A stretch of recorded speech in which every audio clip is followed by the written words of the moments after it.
I'm Homero Galicia, and today we're here to hear a story from Amada Flores, a wonderful lady that I've known for many years, who's built a wonderful company called AIM Construction.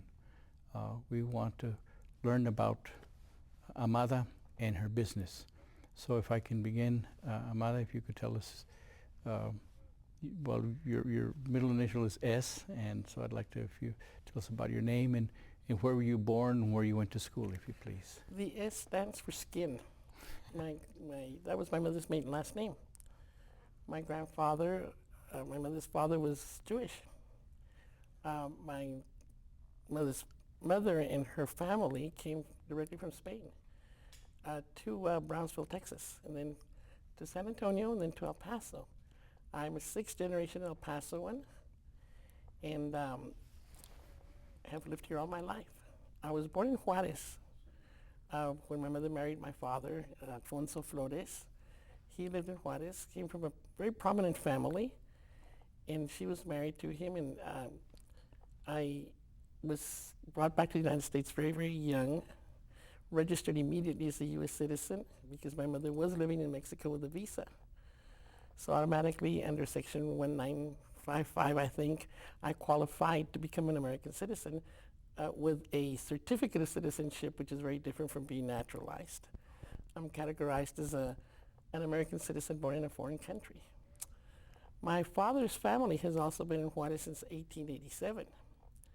And on my mother's side, we have a family plot at Concordia, and I tell people that I'm a sixth generation El Paso, and I said I can prove it. I've got 4 grandmothers buried at Concordia. Wow. My grandmother, great-grandmother, great-great-grandmother, and great-great-great-grandmother are all buried in the first plot as you drive up into Concordia off of the Copia Street off-ramp, where the historical marker is at. Is that the Flores family? That's my mother's family, which their last name was Cabaldon. Okay. On my mother's side. That's the family plot. My mother was Stella Skin Cabaldon with a B. And my father's name was Flores Herrera. Okay. And my father was also on my father's side. I'm only a fifth generation Juarense and 6th generation El Paso. Wow. But many members of my family now, my nephews and nieces and great-nephews and great-nieces, are now 8th and 9th generations. Wow. And we still all live here in El Paso. We leave, they all come back. I never wanted to leave El Paso. I love El Paso. El Paso is a very unique city. It's home. It's been home for 6 generations to my family. So what neighborhood did you grow up in? I grew up in the Lower Valley. I grew up on Geiger Street, and then moved on to Delta Street. I went to Cooley Grade School. And from there, when I went into the 7th grade, I went to Burgess. We were bused to Burgess back in 1957, something like that. But I always wanted to go to El Paso High. My grandfather graduated from El Paso High. My mother graduated from El Paso High. My brother graduated from El Paso High, as you well know. And so I want to go to El Paso High, particularly because I was a tennis player. I was playing tennis. In El Paso High, I always had such a great tennis team. So I decided I was going to ask Mr. Estes, who used to be the assistant principal, if he'd let me go. So my brother took me to him. And he said, I know, you're an El Paso High family and you have to come here. And I said, that's right. Well, your brother was already going to El Paso High? My brother had graduated from El Paso. Yeah, he graduated with me. He graduated with you. Yeah. Uh-huh. And how did he get to El Paso High then? He was, when we were living on Geiger, they still hadn't built Burgess. Right, okay. Burgess was not built until 1955. Right. So my brother had to go to Jefferson. And as you probably recall, Jefferson was still pretty rowdy in those days. Yeah. So he didn't like it. So he wanted to go to El Paso High. And because my mother had been to El Paso High and her father before her had been to El Paso High. So he said, no, I need to go to El Paso High. So they went and talked to Mr. Estes, and my mother did, and he said, okay, well, he can come to El Paso High as long as he behaves himself and is a good boy. So he went to El Paso High and behaved himself and was a good boy. Those were great years for me. El Paso High was such a great school to go to. It still is, I understand. I'm very involved in a lot of their activities and in building that new marquee and everything. I love the school, love the atmosphere, love the teachers. You know, some of the teachers, like Miss Kelly, had been there 100 years. I remember Miss Kelly. And it was just so much tradition, so much school spirit, and we were all just real happy. So you commuted. I commuted to El Paso High. And your father still had work in Juarez, still had business in Juarez? My father had business in Juarez, one of the oldest chains of drugstores in Juarez, had a dry goods store, and they had some barber shops and some dry cleaning establishments. As a matter of fact, I started running our family drugstores in 1970 and kept them until 1992, 93, when I realized how bad the situation was beginning to get in Juarez. This war is not new. This has been going on for 20 years, if not a little bit longer, and just decided that it was time to get rid of the business. What was the name of the pharmacy? Farmacias Flores. And how many did you have? When we started, we had 2. When I closed up, we had 6. And you managed those? Managed those, and I worked here in El Paso too. I was an accountant for, I think something like 10 years for Tommy and Dan O'Leary, who at the time owned bonded developers, who in turn now is bonded developers, and their son is now Desert View Construction, Randy O'Leary. Randy and I were good friends. I worked for them for 10 years, and at the same time ran my drugstores. Wow. After you finished from high school, in what years? In the 63. 60s? I graduated class of 63. Then what did you do? I went to UTEP, but then dropped out for a while because it was very hard for me to do all the things that I was trying to do, like run these drugstores, and my father had some other businesses, and he had developed a severe heart condition. So I went to Juarez to try to help out, and at the same time held a job here. While I was going to college, I used to work for the Empire Club and Gillespie Steakhouse for the Gillespies. On Montana Street? On Montana for Leon and Tommy Gillespie, and I was there for about 6 years. Wow. A lot of fun. Really enjoyed In that management? job. Were you? I was their bookkeeper. I worked under their accountant. So then, when I went to work for the Gillespies, I changed majors. I used to be a history major. Changed majors and went into business. So that's how I became an accountant. And I worked as an accountant until 1982, when the O'Learys closed up Bonded Enterprises and went strictly to development, and then started building homes again through Desert View Construction. Now, your mother, did she work? Yes. Yes, my mother worked, when we came back to El Paso, she worked for the American Furniture. She was a real go-getter. My mother was an orphan. Her father died. He went back to Hungary looking for his parents. When my mother was still very young, back like about 1932, something like that.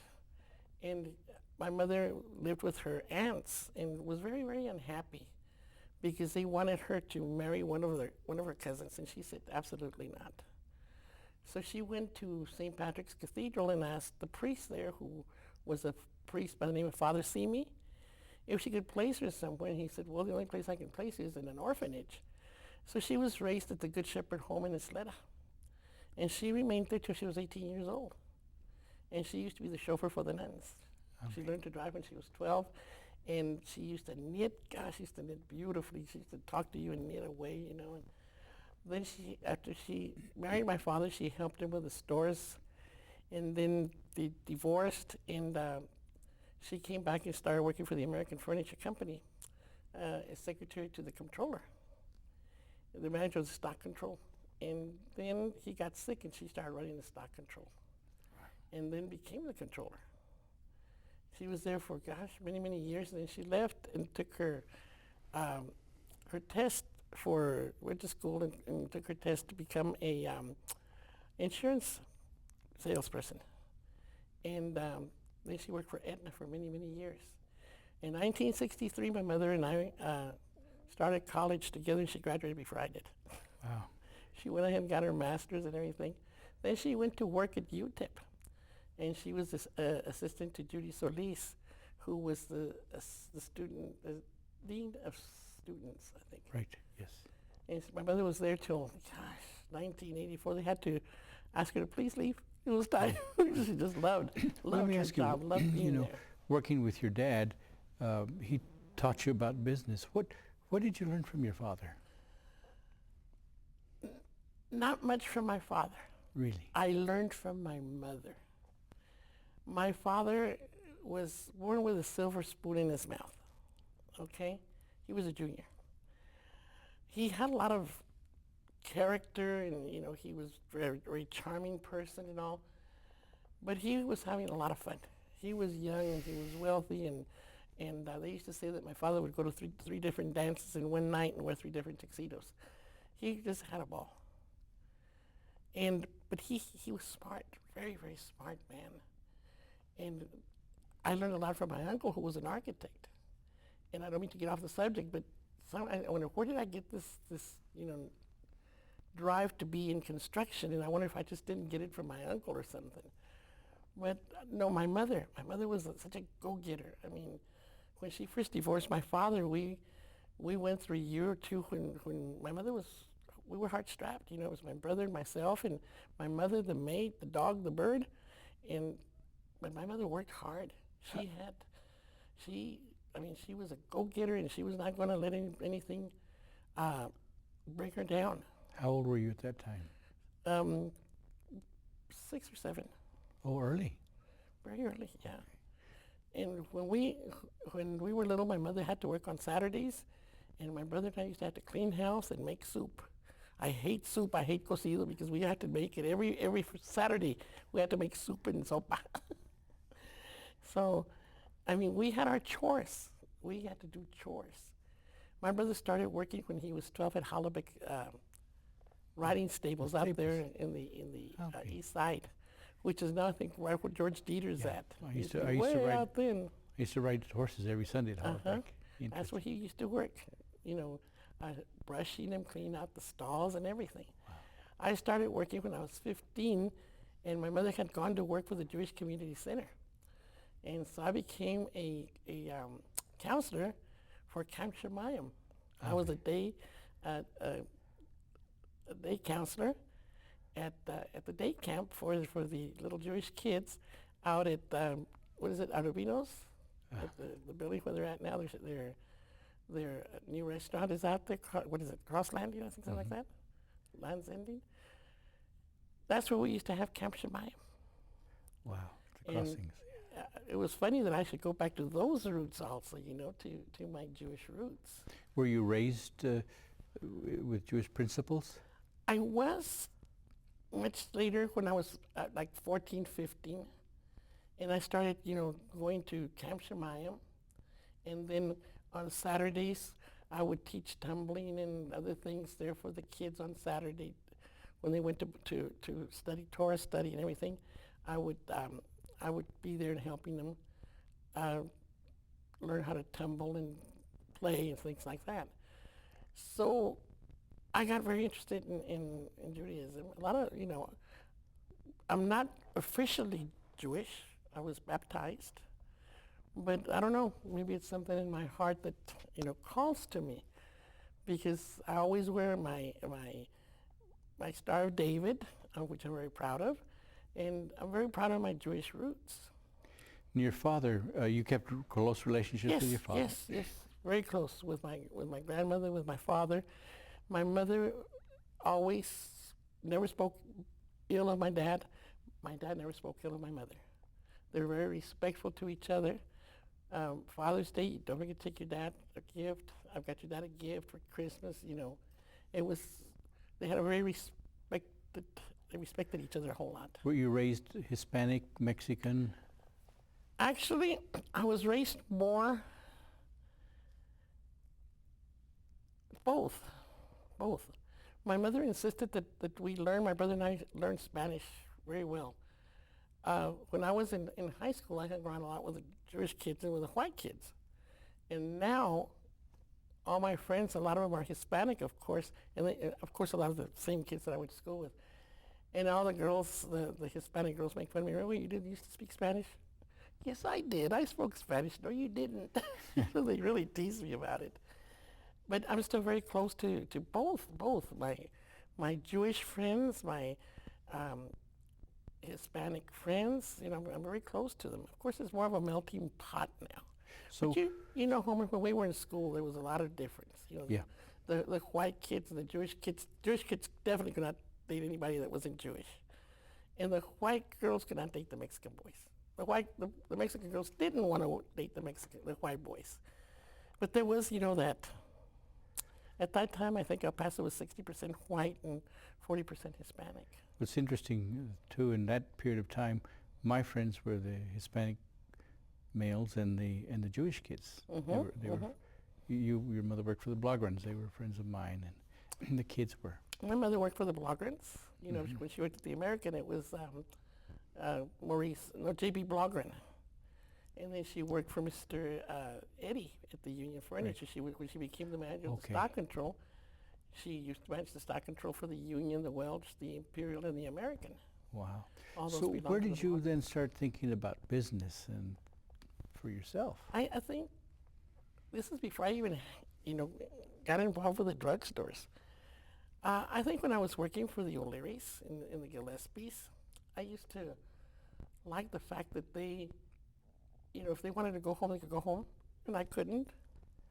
The fact that, they could innovate to other ideas, that they could decide, I want to do this, and they could do it.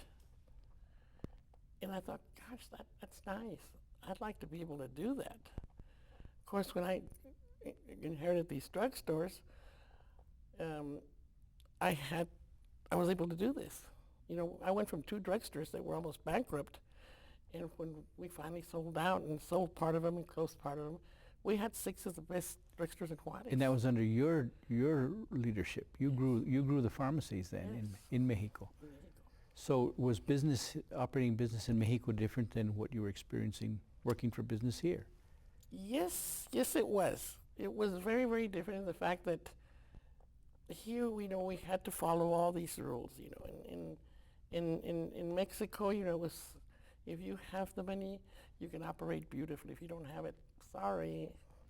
Everybody was like this with their hand out. We used to have everybody come in every month for something, for money. It was a terrible way of operating. Asking for money to protect the store? Well, you didn't call it protection per se, but they would say, well, I can, like for instance, we used to have a set of books that we used to have to keep control of all, to control all controlled items, any of the barbiturates and amphetamines and all that. And then we would have to have it inspected like every month. We had to record everything. And then one of the agents from the Secretaría de Salubridad would come in and say, well, if you want to pass this test, it'll cost you so much. And then you would get Secofi, which was all the weights and measures. Well, your scales are off a little bit, but if you want me to give you the stamp, it'll cost you so much. If you want to operate and not have to pay all these taxes, it's going to cost you so much. So would you put that into operating costs? Yes. Okay. Yeah, you would have it as operating costs. I had to spend a lot of time giving dinners and attending dinners for these guys and these women. There's a very, very prominent woman right now in the government in Juarez who has one of the largest, she was one of the largest utilities in Juarez. And back in 1986, between 84 and 86, she worked for what they used to call Registro Federal de Automóviles. And if you drove a car with Texas plates and you had a business order, she used to just come and snatch it. And I said, hey, I'm an American citizen and a Mexican citizen both. No, you can't be both. I said, well, I am. I'm sorry. The Mexican Constitution grants me, the right to be a Mexican, and the American Constitution grants me the right to be an American. I said, so I have dual citizenship. But she used to come over and ask me for $100 a month because my cars had Texas plates. Mira. And this went on and on and on, and then we started having a lot of break-ins. They started holding up the stores, and I thought, and by this time, I had already started AIM construction. And this was, as I started learning, this was taking up too much time. And what is the old saying in Spanish? Al ojo de la buen gordo del caballo. Either I was going to do one or I was going to do the other. And I just didn't want to do the one in Juarez anymore because it was getting so bad. It was getting so corrupt that it just, I had a partner. I had a silent partner, all my employees. And I used to tell them, if you're going to steal from me decently. Let me make the peso and you make the 50 cents. Not the other way around, so I can continue to operate. But I mean, at that time, of course, we didn't have the controls that we have now with computers and everything, inventory control. We had to do all the control by hand. We used to have these cards, and we used to do control. We used to check every slip that went out against the cards. Very hard. It was hard work. And very, very few people that you could really trust. By this time, my father had a daughter, so I had a sister to help me, and she was great. She's still great. And one day I just walked in and I told her, I said, you know what? I'm leaving.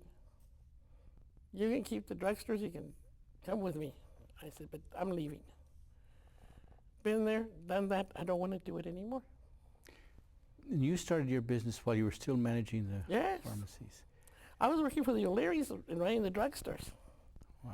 And then I was running the drugstores and decided that, no, I didn't want to do that anymore, although I learned a lot. I learned a lot about managing people. How to deal with people. You have to respect people. You can't possibly run a business and degrade people and try to work with them like the old patrones used to with their foot on their neck. You can't do that. People have to be treated with respect and with dignity. And if you don't, you've lost the battle. You are what your employees make you. So when you started your business, you already had all this management experience and accounting experience. Well, why did you get into construction? Because I was tired of being an accountant too. Okay. I was tired of having to balance those books every month and put out financial statements and seeing what the bosses made and I didn't make. And so I thought, no, I've got to be able to do something better than this. I like this. I like construction. At the time, Bonded had Bonded Homes under Cliff Anthus and Dan O'Leary. Then they had Bonded Developers, Bonded Insurance, Bonded Property Management. And Randy O'Leary and I used to run the property management together. And we used to have lots of properties, like 254 properties. Wow. So all the time we were ordering carpet, we were painting, we were doing carpentry work, new doors, this one needed a roof, repairs, all this minor repair. So I thought, when Bonded closed up and they said, well, we're closing up, I thought, I can do that. Well, I've been doing it, I can do that. So I opened up what I called Busy Bee Maintenance. That was my first company. It was called Busy Bee Maintenance and Repair. The logo was a little bee. And so I started doing maintenance and repair. And golly, what a surprise. It wasn't easy. It was hard. I didn't know anything. I didn't know the types of paints. I didn't know the type of flooring. I didn't know anything about roofing, nothing. But I got a remodeler's dictionary and started looking up. I'd study that constantly, learning the terminology, looking at the pictures and associating the pictures with the words. And I liked it. I really liked it. And I found that I really had a knack for it. And so I decided, well, I'm going to expand this. And by this time, I had gone to work, incident, in between there, I bought the property management with another gentleman by the name of Don Donsworth. We bought the property management from the O'Learys. By this time, it was a much smaller one. And so we went into property management, and that was going very well. Don had bought Bonded Realty from the O'Learys, but we had lost most of the agents because the agents that were there were very, very, loved the O'Learys. I mean, Bonded was a great company to work for. It really was. Tommy was awesome, and Dan to me is one of the few geniuses that I really know. And so we decided that I should go in for an SBA loan. So I got myself an SBA loan for $200,000, In what year? 1984. Wow.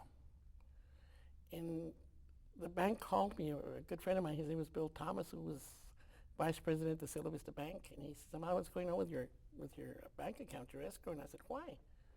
I said, we should have about $50,000. He says, you have like $50. I said, what are you talking about? He said, Don, we're taking all the money. So he took the money just about the time that they were getting ready to fund the SBA loan. And So they took the money from you. well, no. I had two options. He left. He absconded with the money, and I never heard from him again until much later. And so here I have my $200,000 loan. I'm thinking that we're going to have a real estate company because that was the plan, and the property management and the maintenance. And I'm stuck with a $4,000 a month payment to the SBA, and no income except my little maintenance company. I couldn't advertise in the newspaper because he had run up the rentals, because he had run up a huge bill at what used to be the MPC Newspaper Printing Corporation at the time, and they would let me advertise unless I paid the bill. It was like $18,000. And here we had bought all this equipment, a huge telephone system, desks, chairs, when you reach high in the sky, oh gosh, I'm going to do this. I was 40 years old, 42. And I tried and tried. At one time I was selling firewood in the winter because I didn't have enough business. We would buy the firewood from Mexico and we would bring it in. We had a place there on Durazno, on Rosa Street, where we had a spur. They would unload the wood from Juarez, and then we would sell it to 11 o'clock at night. We would be delivering in our trucks because we didn't have any business in the winter. And so here I was, well, what am I going to do? Gosh, I don't have any business. The SBA foreclosed on me. Oh my gosh. I had a beautiful house in Ruidoso, which was probably worth $150,000. They took it and auctioned it for $42,000. I had a little building at 3504 Gateway East. They auctioned it.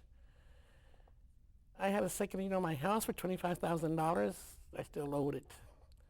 And so here I was with nothing. And I thought, okay. A good friend of mine at the bank, Hector Almeida, said, I'll let you buy your trucks back. Hector.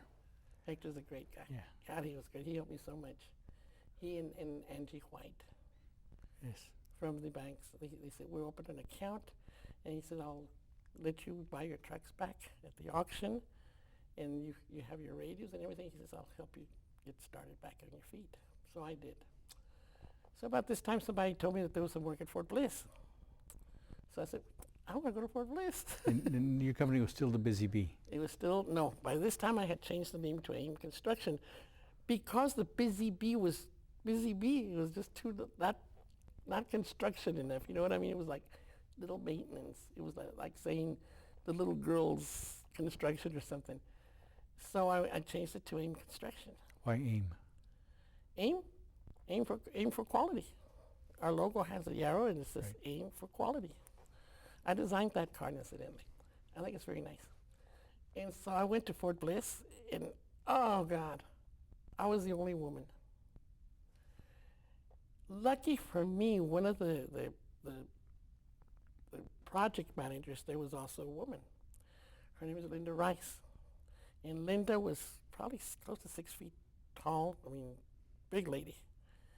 And she would get you by the collar and she'd say, you're going to do what I say to these guys. She was a really very impressive lady and very knowledgeable. And so I said, I want to be able to bid on these projects and all. And she said, okay. So I started bidding. Didn't get any of the projects. So she said, so you're a contractor, huh? One day. And I said, yes. And she says, no, you're not. She said, but I'm going to make you a contractor. She said, I'm going to teach you. And she got me under her wing. She and another lady that used to work for Urban, who's passed away, LaVon Whitson, who then later became the chief estimator for Samcor. And she said, we're going to make you a contractor. I want to teach you how to read plans, and Linda's going to teach you how to put the work together.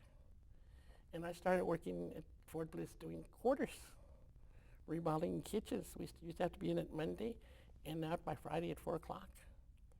And I mean, cabinets, floors, fire suppression systems, appliances, everything had to be in there in 4.5 days. Then I worked out at the Sergeant Major's Academy and the Sergeant Major's area for their soldiers out there, and did bathrooms. So I learned how to do bathrooms and kitchens. That was my expertise. And then she said, well, you know what you need to do now? And I said, no, what? She says, you need to do roofs. I said, I really think about roofing. And she says, well, you're going to learn. So I did those 4-story buildings. And I said, Linda, I don't know anything about roofs. She says, well, you're going to learn. So I learned how to do those big, big barracks buildings. They were the 4-ply built-ups with the aggregate. And we used to have to have the rocks delivered to us and washed and everything, and put up on those buildings, and move the air movers, these huge air movers, another word for the air conditioners, and did that for like 3 or 4 years. I must have roofed probably 100,000 squares at Fort Bliss. When you started in construction, how many women were in construction? None. Well, I lie. Anna Gill was building homes, home builders. But as contractors, there was none. How many Hispanics were in construction at that time that had significant business? Little contractors, very few. Very few. And of the large ones, it was only Samcor probably and Urban. Samcor had already begun then by that time. Yes, oh yes. Because they were together, Samcor and Urban. Samcor and Urban were together, and then they broke off and became Samcor and Urban. So you were already in your 40s when you started really getting into construction. Yes, I was in my 40s. I was 42, 44. So here you are, a Hispanic woman, starting a construction business. A Hispanic, mature woman starting a new business. Golly, if it hadn't been for Linda and for Levon, I don't know if I would have made it. I really have to give them credit for helping me so much. So they were your mentors. They were my mentors. Mentors, as far as drive goes, was probably my mother. Like I've always told everybody, Tommy O'Leary. Tommy O'Leary's, gosh, she's such a tough lady. She really is. And so I had 4 women that were really, really great mentors. And who helped you with the finances? Who helped you to access capital after, especially after the SBA Well, issue? when I was foreclosed, they auctioned off all my stuff. And then after I had paid off a bunch of money, including my house in Redoso and my building, I got a bill for $44,000. And of course I was an accountant. And so I went back, they had a meeting, and their lawyers were there, and I went all by my little lonesome self. And so they told me, well, you still owe us $44,000. I said, that's fine. I said, but you need to do something for me. And they said, guess what? And I said, well, you need to give me an accounting of everything you auctioned, from my trucks to the last paperclip. They said, well, we don't have an inventory. I said, then how do you know what I owe you? Wow. How do you know what I owe you? You sold my little trailer that we had for the wood. You sold everything. And I don't know what you sold it for. I said, all I know is that you had a person there auctioning things with a little cash box, putting all the money in there. I said, I want to see the receipts. And I want them to be in numerical order. And I want them to see how much it is that you actually sold, because I don't know. And so they said, well, we don't have one. I said, well, then you have a problem, don't you? I said, because I'm not going to pay you $44,000 until you give me an accounting of all the stuff that you sold. Never heard from him again. Wow. Ever. And so I was virtually penniless. But like I said, boy, I had some great men that still work for me. To this day, they still work for me. Some of them 24 years later, they still work for me. Where did you learn your negotiating skills? I think that I just learned them myself. I mean, they just came from within or something. I don't really know. I can't say from this person or that person. I don't know. So besides the financial issue with the SBA loan, What other challenges did you face as you started? You started your company. Did you Well, pretty much start at Fort Bliss? The bigger work, yeah. Yeah, the more significant work. When I first started, the first job that we got was for $500. It was, oh, we got a job for $500. And it was great, you know. And now, you know, we just got a big job with one of the big companies here in El Paso for $500,000. We got a $500,000 job. Oh, that's nice. You know what I mean? The difference, you know, as time goes, we've had so much success and so many large jobs, you know, that I mean, I'm very happy because we've got it, you know, but I still do a lot of residential. I love to do residential. People, you're dealing with people's most prized possession, you know, their homes. And it's nice to go in and when they say, well, God, my house really needs to have some work done to it. Can you do anything? And when we leave and the house is gorgeous, you know, the look on people's faces is payment enough. You know what I mean? I mean, of course we work for money, but it makes me feel good to be able to make these people happy about their homes. How large a staff do you have? Larger crew? In my office right now we have 8 people. 8 people. We need to hire 2 more estimators. Yeah. And the other work you subcontract? Everything else we subcontract. That was something that Linda Rice taught me. She told me, she says, how many employees do you have? And I said, 25 or so. And she says, and how many trucks do you have? 6 or 7. And I said, there's always one broken down, so I have a full-time mechanic. She says, are you out of your mind? She says, no. None of the big contractors have workers on their staff. They sub everything out. She said, so you need to fire everybody. I said, I can't fire all my employees. She says, yes, you can, and then hire them back as subcontractors. They'll make more money themselves and they'll be happier. And that turned out to be true. Most of the people that I let go as employees, you know, salaried employees, came back as my subcontractors. And I said, some of them are still working for me. I have a tile guy that works with me for 24 years. My foreman has been with me for 21 years. He's wonderful. He was a little yard boy when he came to work for me, 20 years old. He used to do lawns and little things like that. And now he can do anything. Trustworthy. He's worse than a husband. He goes right into my purse, pulls out my credit cards and gets my gasoline and stuff. But he's that trustworthy. So how did you build that kind of rapport with your employees? I've always known that you have to pull the reins and let them go. Pull the reins and let them go. You know, and I also learned that you can't wear 2 hats. You can't be your employees' buddies. You can't be buddies and be their boss. You just can't do it. What did he say? Familiarity breeds contempt. It's true.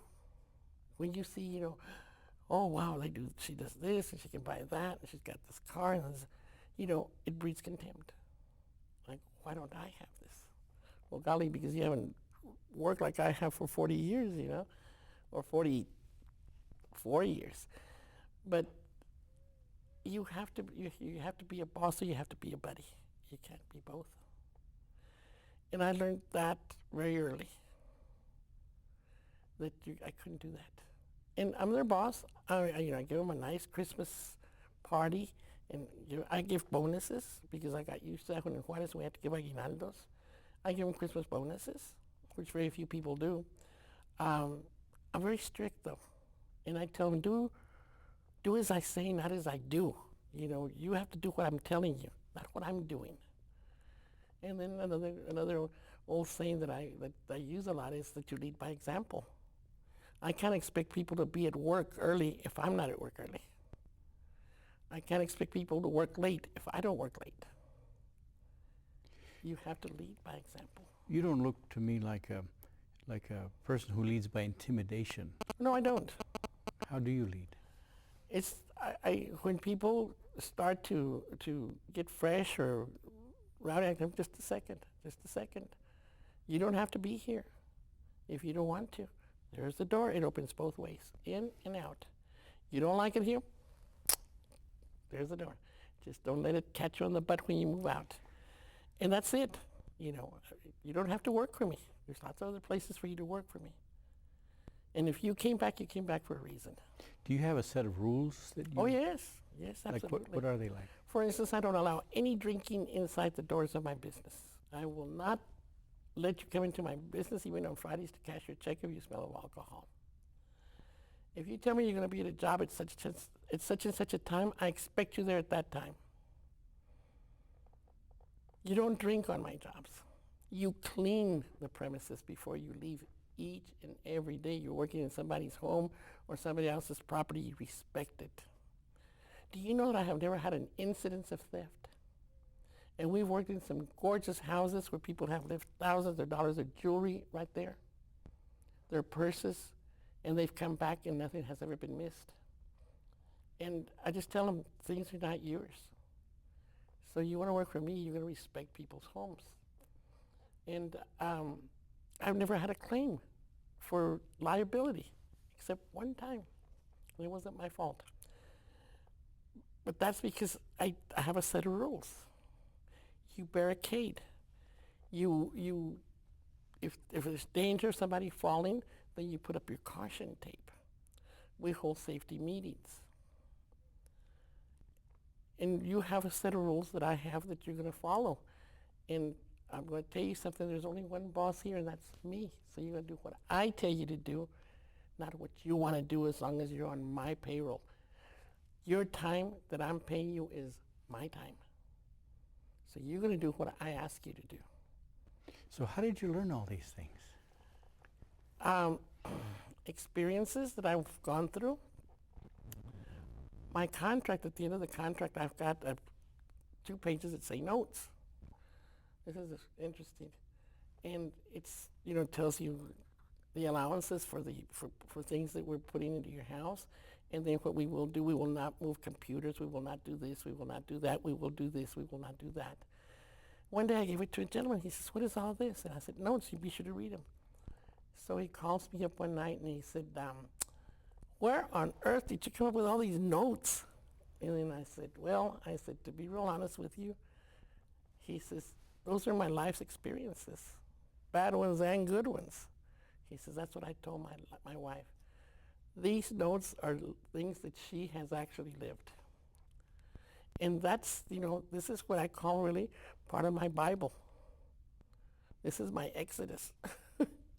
When I leave a job, you guys better live by this Exodus, I tell my employees. So before you take a job, the client, the customer, knows the expectations of what you're going to do and how you're going to leave. I'm going to handle it and everything.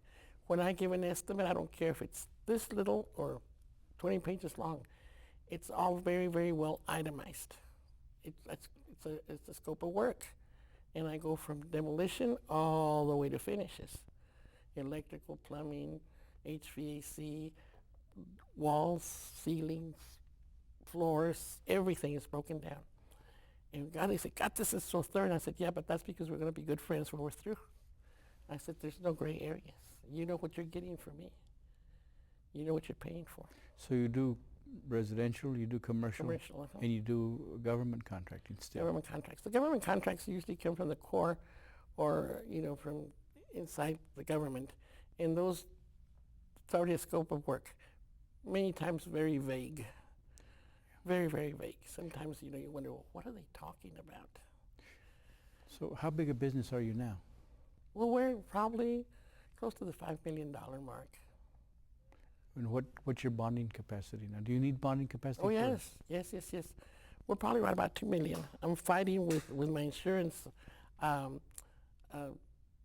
person, my insurance agent, who's wonderful. Hey, I need more bonding, Mike. I need more bonding. I'm getting these projects. Like right now, I have 2 projects that are going to take up $1 million, just 2 of them. Housing Authority has got a bunch of projects that are coming up that will require another couple of $1 million. So really, I need to have probably $4 to $5 million worth of bonding to keep up with the projects that I want to do. But you're able to accommodate that. As you complete more jobs successfully, your bonding capacity increases. The trust in your company increases. And you're wanting to grow still. Yes. Yes, at my 66 years of age, I want to grow. Darn right, I want to be 66 next week. A week from today, I think. Well, tell me about your growth plans. Well, I've got all my paperwork ready to go to the SBA so I can become an 8A contractor. And hopefully with the help of my CPA and my lawyers and everything, and of course from the man up above, hopefully we should have an 8A designation before the end of the year, which would, I'm also, I'm Hub certified, I'm woman-owned certified, minority business-owned certified, and SBA certified. Golly, that'll open all these doors for us. Plus the 8A, of course, is set aside. Some of this work you don't even have to bid. And there's good profit in it.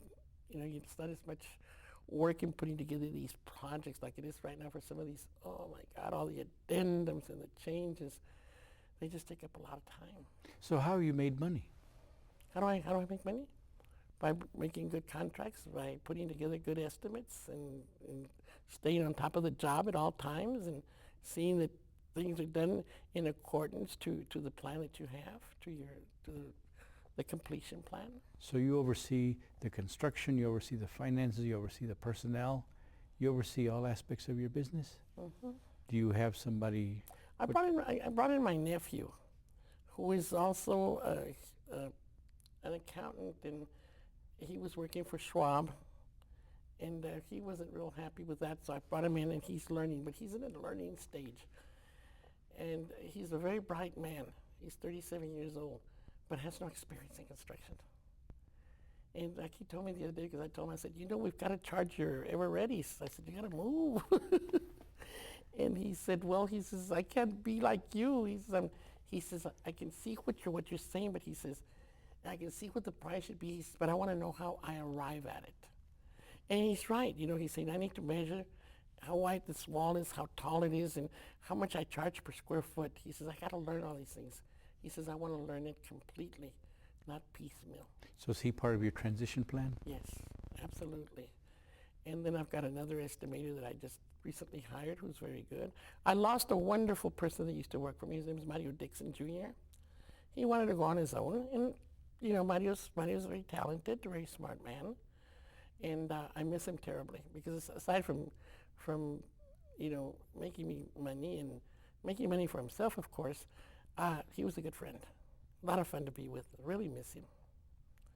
So tell me about the physical toll all this work takes on you. You still work 16 hours a day? I think, wow. I don't know if we've been one of the people that calls me at night and say, you still there? Yeah, I work till 8 o'clock. Physical toll? I don't think it takes a physical toll on me anymore. I'm used to it. If I were to stay at home, I'd probably have Alzheimer's now, sitting in front of the TV or not doing anything, fiddling in my garden. I'd die. And I tell people, you're going to have to carry me feet first out of this office. I just cannot imagine myself when we're not working. I can't imagine it. I'd go crazy this 3-day weekend. I'm just like, if I go on vacation, my cell phone is always right here. And, that's just me. And I know that it's very hard for Alex. I know it was hard for Mario. I know it's hard for Richard, because I'm very, very reluctant to let go, to designate, work. And this is bad. This is one of the big faults that I have, relegation of work. It's very difficult for me. I want to know everything that's going on. The periods, the question marks, everything. The 2s, the 3s, 2 by 2. I want to know everything.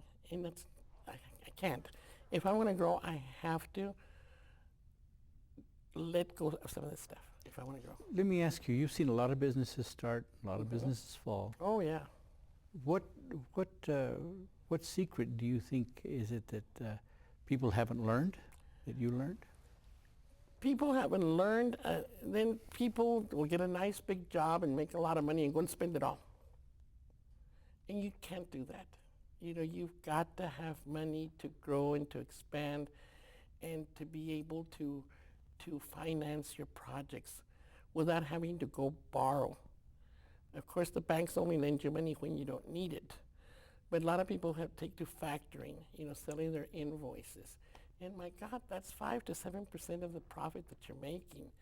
But you see these guys that get a couple of big projects and all of a sudden they're driving these big old macho trucks and everything, You can't do that. Or buying these huge homes in Ruidoso or Cloudcroft or taking these expensive vacations. That money is not yours. That company belongs to your company. It's not your money. I pay myself wages. I'm on a salary.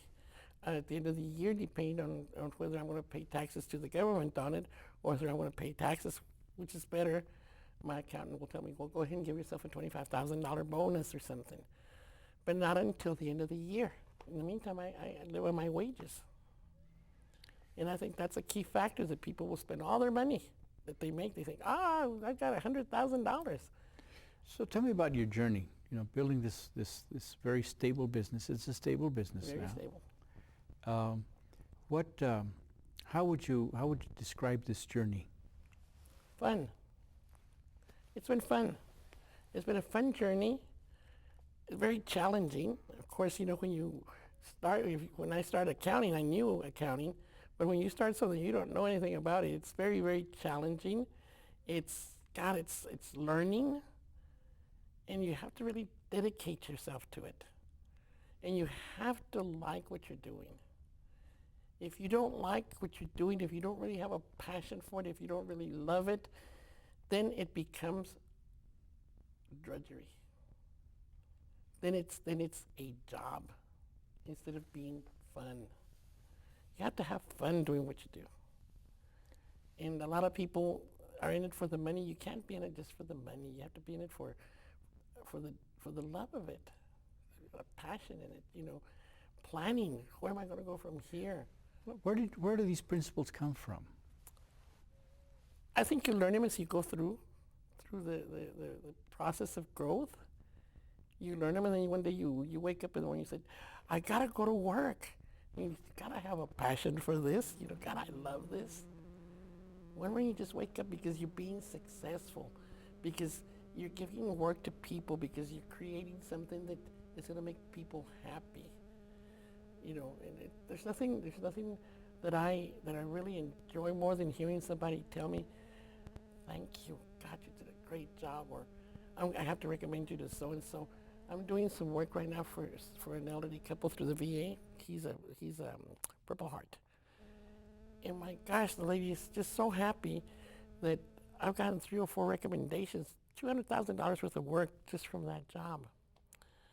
And what I do too, I call people every day.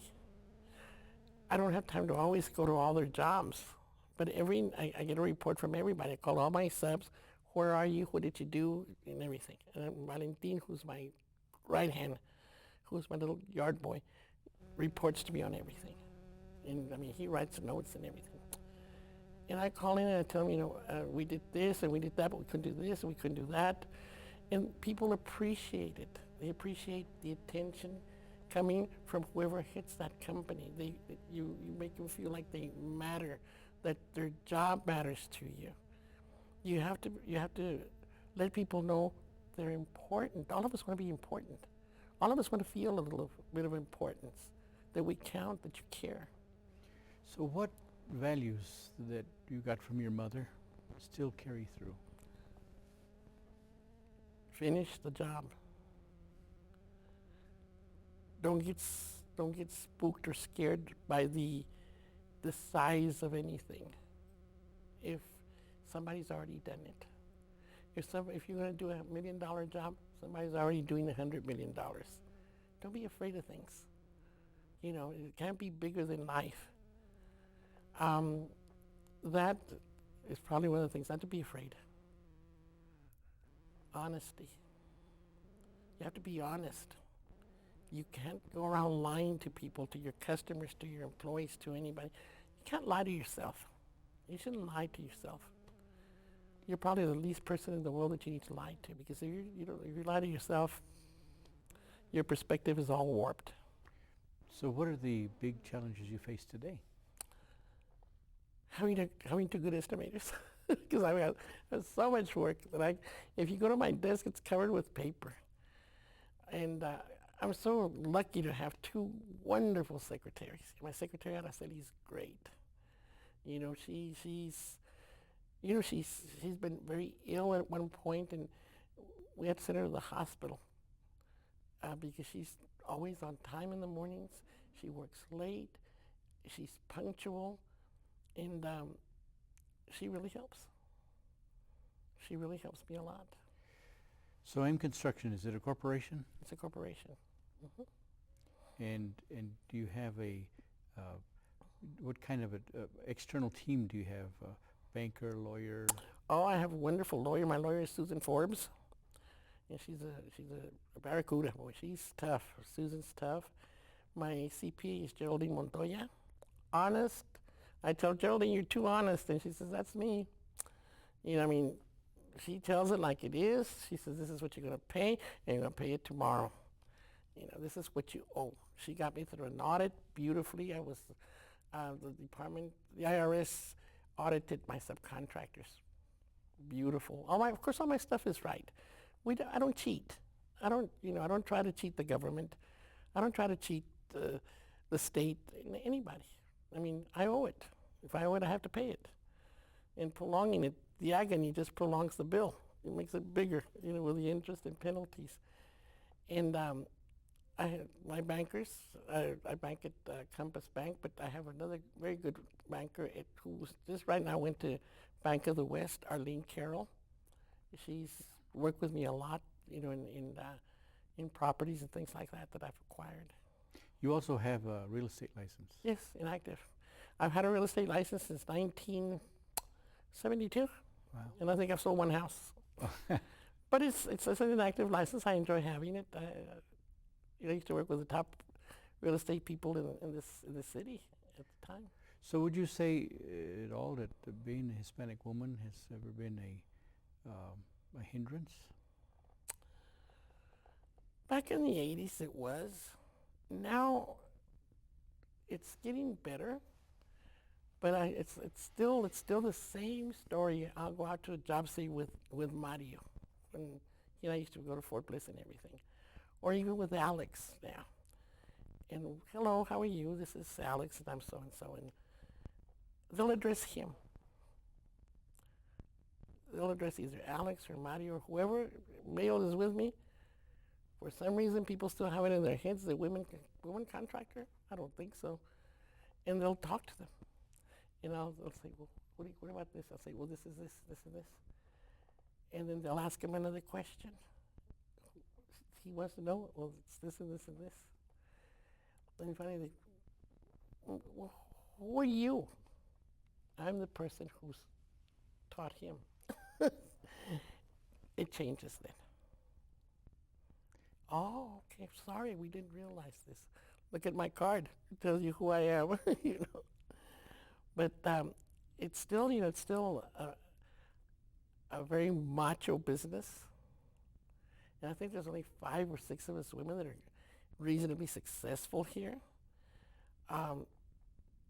Some of them, their brothers really own the companies. Others, their fathers or their husbands.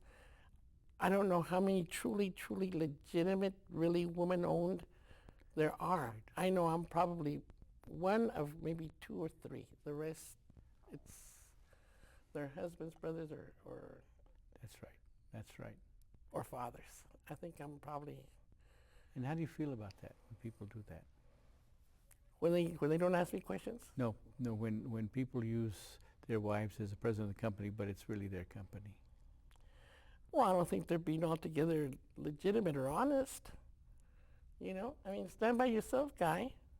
Don't stand behind your wife's skirts because she can get her woman-owned certification and, it's another foot in the door.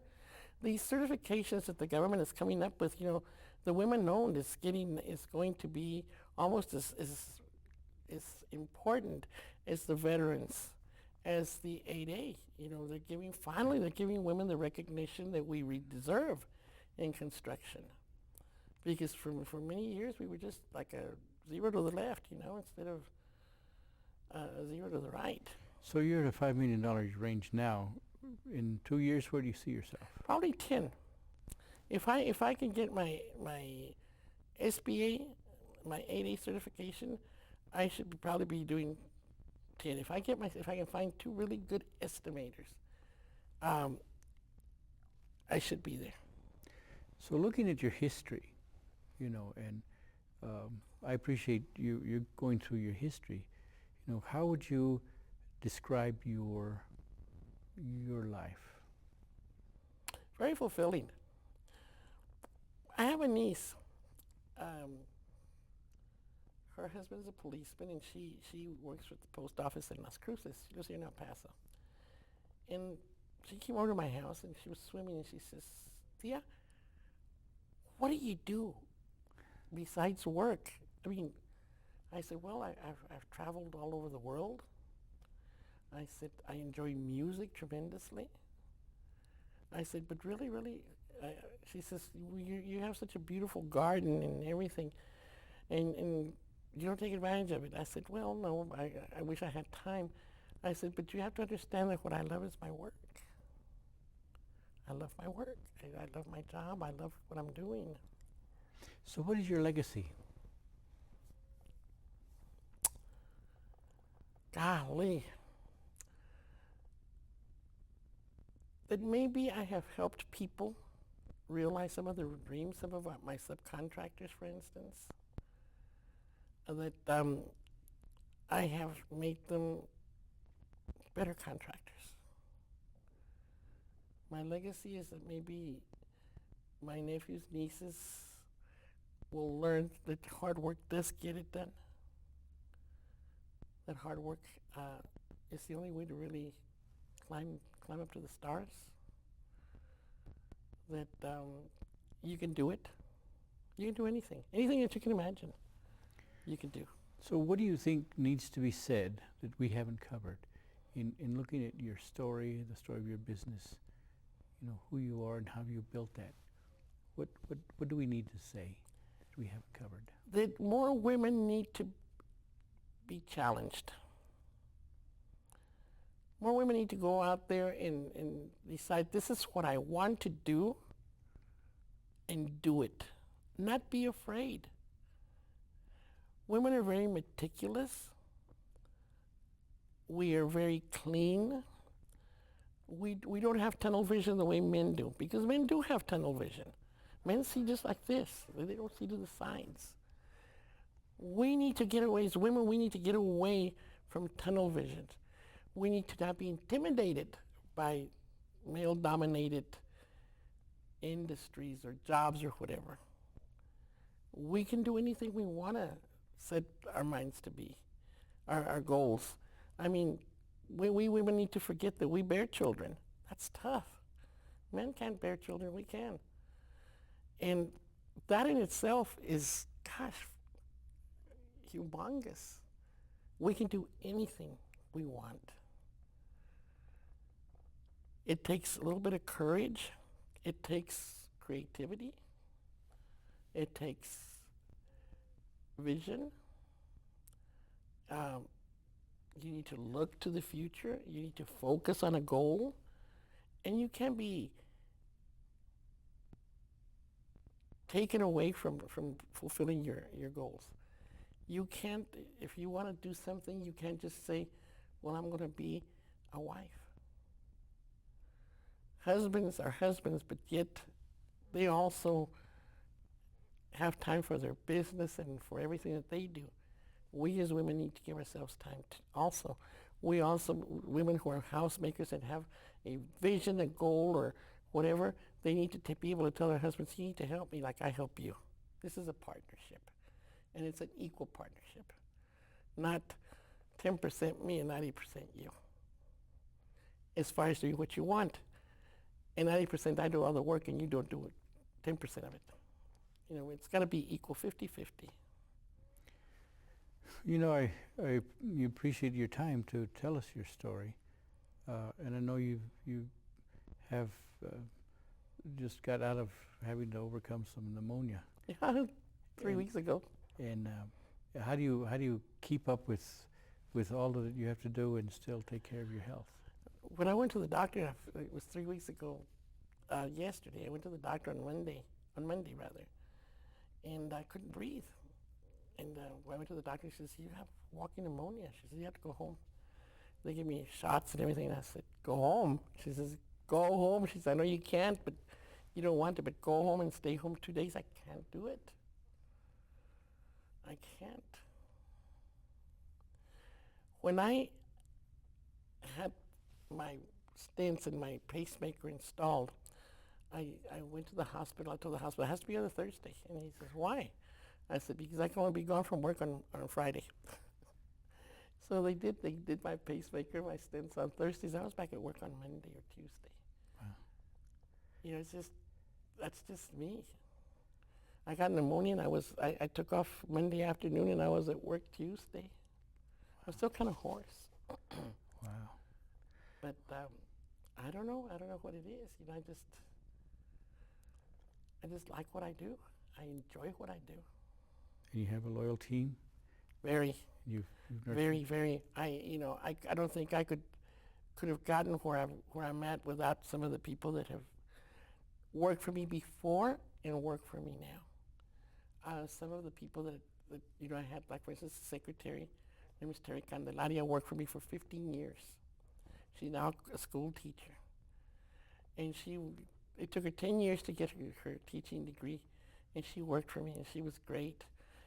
Mario Dixon was great. I mean, I just could go on and on and on and on with people who have really, really helped me so much. So you've developed people. Yes, yes, and that's also very satisfying. You know, when you see that some of the people that you helped or developed or pushed have done well too.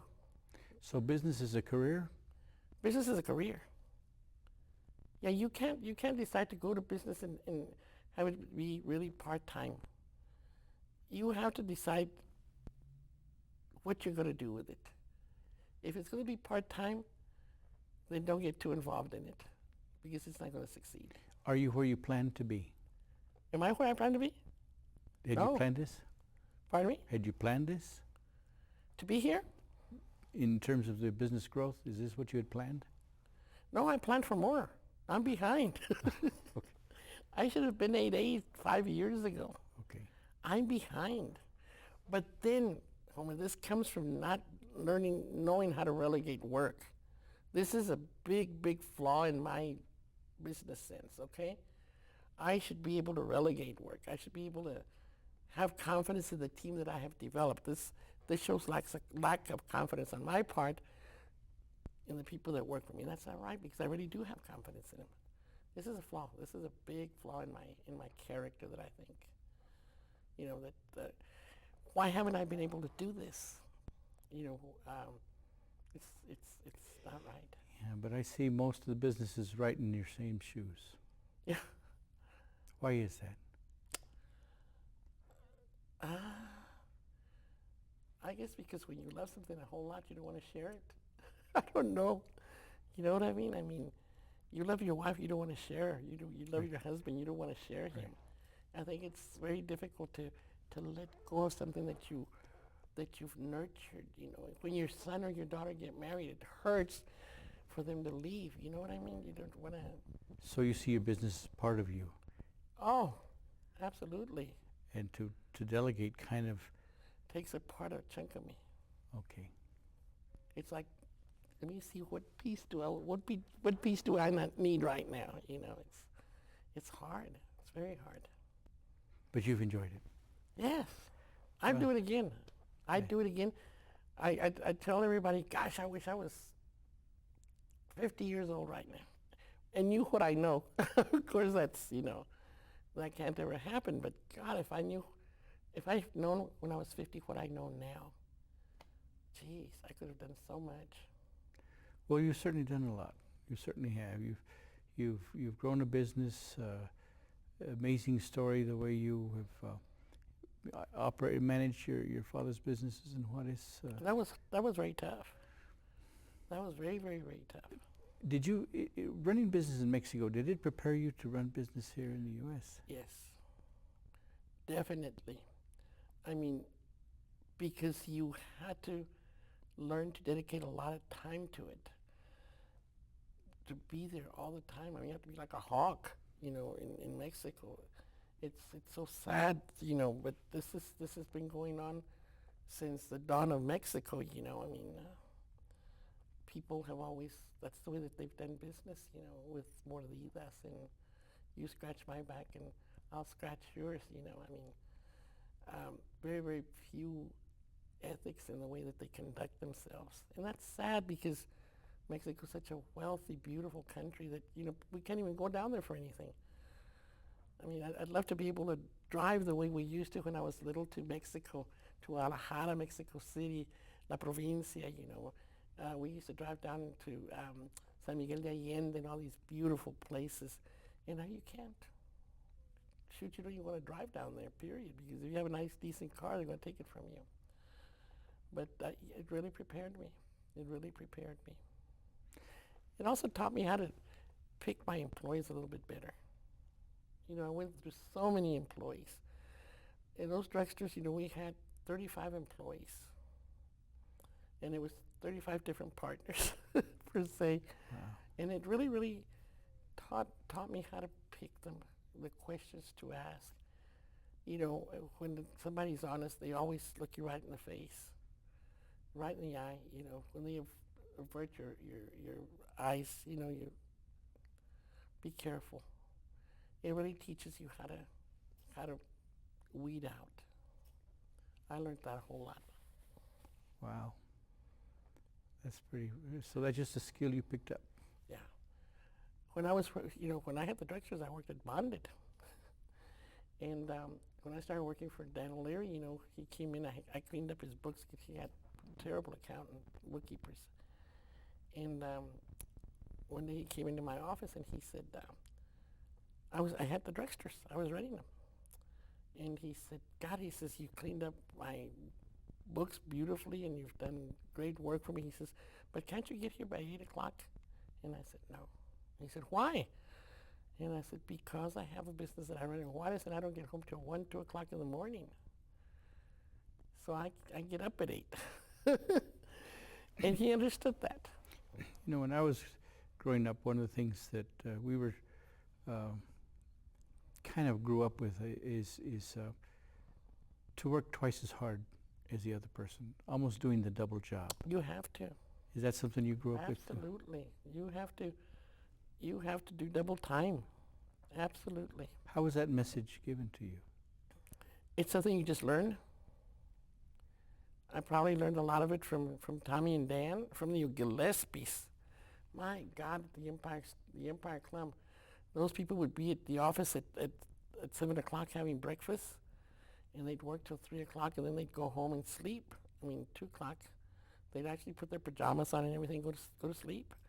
And then they'd be back at 7 o'clock at night and work till 2 o'clock in the morning. They were always there.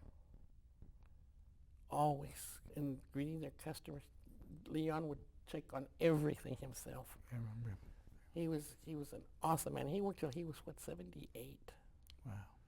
78, 79. Wow. Well, it's just a beautiful story that you have, and I really you. appreciate that. And Thank you. I've learned a lot. I think you have a lot to share. And so I'm deeply pleased that you took the time to let us hear your story. Like I say, just you can do anything that comes to your imagination.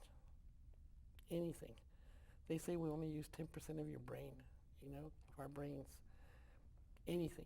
If you can imagine it, you can do it. And it just takes time. You can't grow overnight. Trees don't grow overnight. It takes time.